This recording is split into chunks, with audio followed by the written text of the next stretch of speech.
Hello everyone and welcome to BFW 2401. This is part 3 in week 8. And we are continuing with the credit risk model single loan. And in this part, we will talk about the option models of default risk. Now, before I continue in this model, I want to tell you that this model is actually involves probability estimations, statistical inferences. So we have some stat work, but I will try to avoid most of the statistics and at least bring you the concept. Now, later on in the tutorial, maybe we can do and work with some of the data and explain it further, but I want you to grab the concept. So having said that, let me just continue now. And so this model actually use option pricing methods to evaluate the option to default.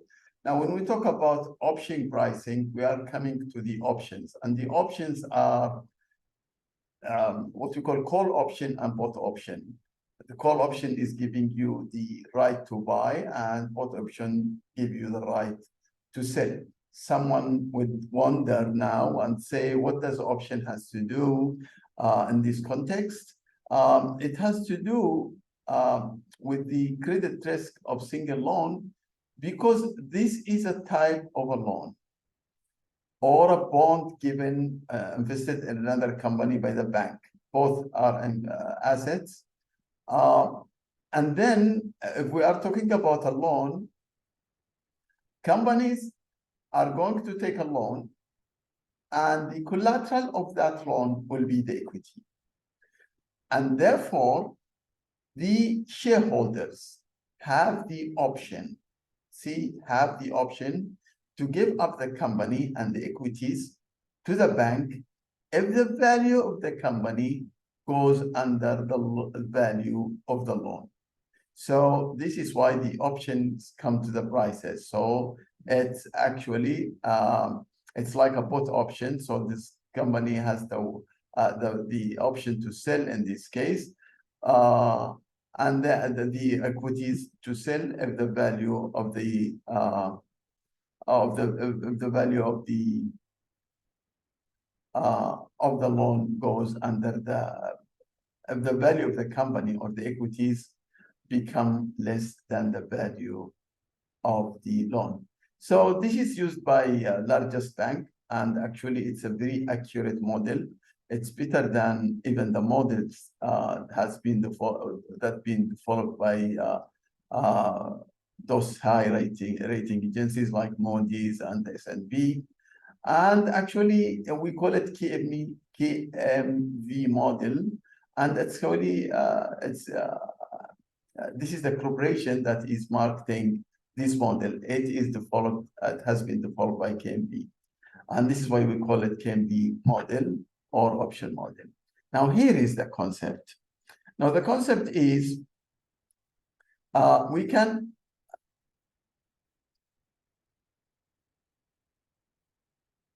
see this is the value of the company. It can be A1 or it can be A2. And this is the value of the debt. So the company value, which is the equities, can be under here, under the value of the company, under the value of the debt, or can be A2, which is more than the value of the debt. Now, what is the option? If the value of the firm or the equities goes under the debt, then in this case, the losses that the shareholders will have is from this area to this area, which is actually the value of the equity. If the value of the company goes, this is the payoff. So the payoff will tell us the profit and the losses. So if the value of the company goes over the debt, then this area actually is the earning, the gains for, and this can continue, and this also can continue. So we are talking about this area actually which is the gains. Now, this is from the perspective of the shareholders, but we can have a perspective of the bank. So the bank, if this is the debt, this is the debt. If the value of the company goes to A2 in this case, which is this one, so the bank will get the principal and the interest of the loan. And it will continue like this, and this is what they will get. But if the value of the company goes under the debt, which comes to A1, then the bank will keep losing. It depends when they will take over, maybe in this point or in this point or in this point, until it reaches to 0. This is the whole thing. So the way we want to see this model will allow us to do two things: to calculate the value of the debt, and it will allow us also to calculate the value of the premium. Depends on how risky is the company. So we have to have a distribution. This is the distribution, which is a distribution only for one, which we call it probability of default, EDF. So this actually will test the gain and the losses. This is the prices. This is the prices, and it's only the prices of one company for 1 year. So you took historically the share price and see the values and plot it all here, assuming that the probability, the historical data will reflect the value of the company in the future, and therefore when you give the loan, you know how much premium you will charge. So I will show you now the formulas, but actually they are trying to calculate this area. This is the defaulting. So if the value of the company is still here, the loan still okay. The loan is still okay, and there is no losses. So so they calculate H1 and H2, and from H1 and H2 they get this area.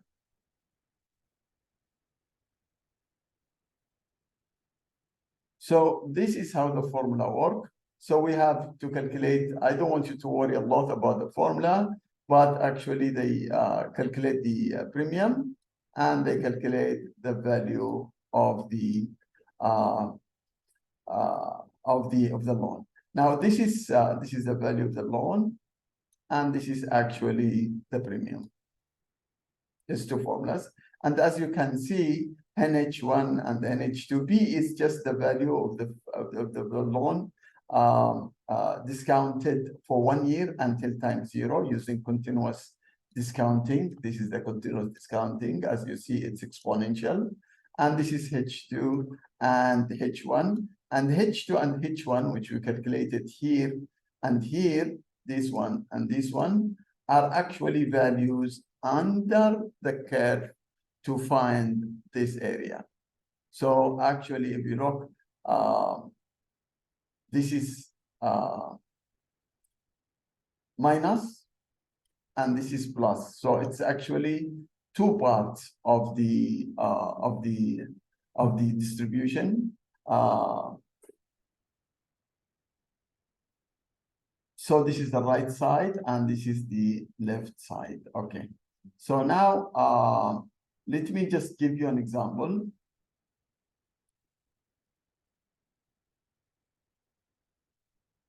So assuming a loan is 100,000 and T is 1 year, risk-free is 5, and the leverage is 90, means the loan is 90% of the, and then the standard deviation of the value of the price over the year that has been tested is 12%. Now we can calculate NH1. H1 is actually the value, N is the area under the normal distribution, and NH2 is the normal value under the normal distribution. And we calculate N1 and N2 In the test, I usually give H1 and H2, and you have to get it under the curve. But for the purpose of this, example, as you can see, this is the loan and discounted for 1 year. This is NH2 plus 1 over the leverage, which is D, and H1 under this is NH1 under the curve, under the normal distribution. And then you calculate it. This is the loan discounted exponentially for 1 year using 5% risk-free. And then you multiply it, which is actually, you get the value.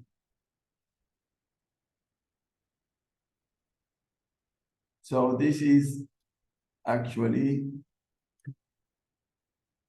the formula. The formula translated to number is this one.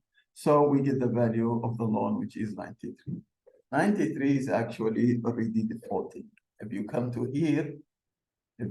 here, which we talked about it, it's actually, if the debt is 100,000, then the 93,000 is somewhere in this area. In this area, which is E1.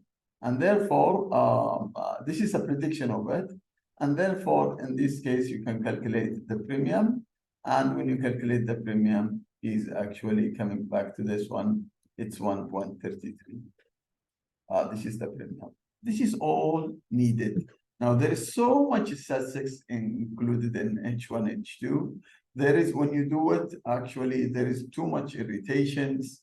If you have a chance to look at it again and search about it, there is too much irritation because you have the book value, the market value, and all those issues. But I want you just to concentrate in this stage now to calculate using the H1 and H2 under the curve and calculate the value of the loan. And based on that, you can also calculate the value of the premium.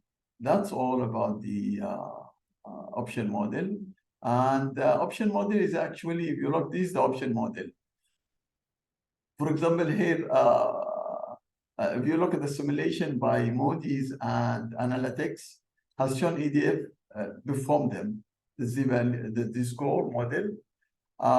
Actually, they outperform Standard & Poor's rating, and they outperform the Moody's Analytics. This is S&P analysis. This is the Moody's. Now, this company, for example, when they calculate for this company, it's from January 1st, 2008, and they continue until February 1st, 2009, which is actually 1 year. So the default happens in 15 of March 2014, 15 of April 2009, when they started following this company for 1 year. If you look at this, if you look at the Moody's and the 15th in this time, 15th of April, Moody's and they said, we're still saying this company is in terms of rating, they're rated as CCC. CCC plus is still, company is not defaulting, is not bankrupt. But if you look at the KMV model, they are more accurate. They keep following the value of the company, and they come to here where the it becomes D here, defaulting. So this makes actually it makes KMV is more accurate.